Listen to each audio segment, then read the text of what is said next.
There's a man lying on a table. His left arm is cut open from elbow to wrist. You can see inside, the muscles, the tendons, everything that makes a hand move. A doctor in a black hat is holding forceps, gripping the tissue, showing how it all works. 7 men in fancy white collars crowd around, watching. One of them is looking right at you. This is the anatomy lesson of Dr. Nicolaes Tulp, painted in 1632.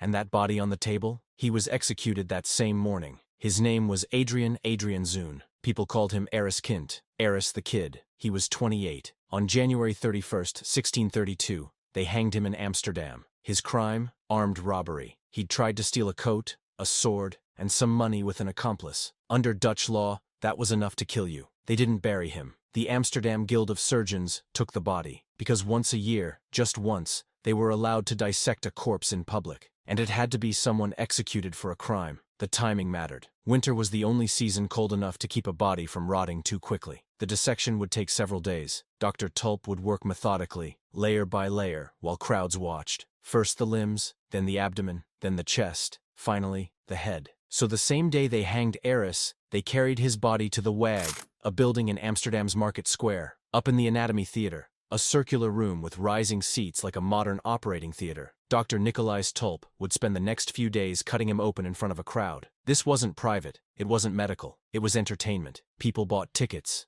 they ate food, drank wine. The guild even served a banquet afterward. Watching a human body get taken apart piece by piece was a social event, a spectacle, and Rembrandt painted it. The canvas is big, 169.5 by 216.5 centimeters, about 5.5 by 7 feet, big enough that when you stand in front of it, you feel like you're in that room. Aris Kind lies in the center. His body is pale, almost greenish. Rembrandt shadowed his face using a technique called umbra mortis, the shadow of death. It makes him look recently dead, not like he's been dead for days. His neck is broken from the rope, and his left arm is open from elbow to wrist. Dr. Tulp holds dissecting forceps. He's gripping the flexor muscles, the tendons that make your fingers move. His other hand is raised, fingers positioned like he's mid-explanation. He's teaching. 7 surgeons surround him. These aren't random faces. They're real people. Guild members who paid Rembrandt to be in this painting. Their names are even written on a paper one of them is holding in the back row. And Rembrandt painted each one differently. One guy leans forward like he's fascinated. Another looks confused,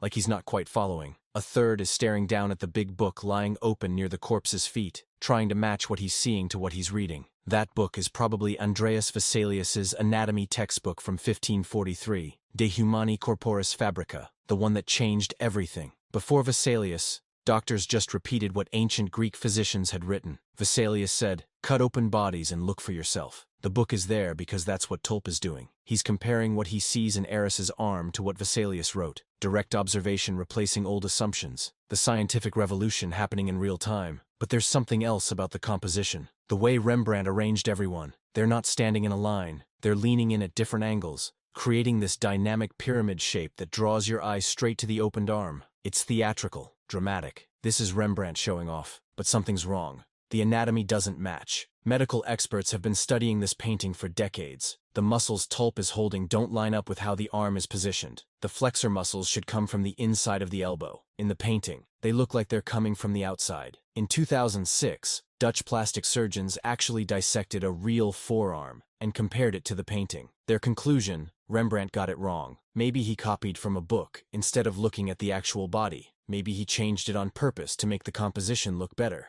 We don't know. But there's something else. X-rays of the painting show that Rembrandt originally painted Aris Kind's right hand as a stump. Not a hand, a stump. Aris was a repeat offender. He'd been caught stealing before, and back then, thieves got their hands cut off. So Rembrandt knew Aris was missing a hand. He'd seen it. But someone decided a stump would be too distracting, so he painted over it with a hand. Except because he hadn't planned for it originally, and because the paint has gotten more transparent over time, that hand now looks slightly off-color compared to the rest of the body. You can still see the ghost of what used to be there. This painting shows what it meant to open a human body in 1632. There was no anesthesia, no antibiotics, no one understood germs or infection. Surgery was brutal, and almost always killed you. Most doctors wouldn't even try it. But dissection was different. Dissection was considered science. The idea was that if you cut open a corpse and studied its parts, you could understand how life worked. The body on the table wasn't a person anymore. It was a teaching tool. an object to learn from. Ariskind's face is mostly in shadow. You barely see it, because he didn't matter. What mattered was his arm, his muscles, his tendons, how the mechanism worked. But Rembrandt gave him one small thing. Some people think the corpse's navel is shaped like the letter R, Rembrandt's signature, hidden on a dead thief's body. Maybe a reminder that this used to be a man. The painting hung in the Surgeons Guild meeting room for over 150 years. In 1828, the Dutch government bought it to keep it from being sold to another country. It's been in the Mauritshuis Museum in The Hague ever since. It's one of Rembrandt's most famous paintings. People have studied it, copied it, parodied it. It shows up in novels, films, video games, and it still makes people uncomfortable, because we know what we're looking at. A body being cut open,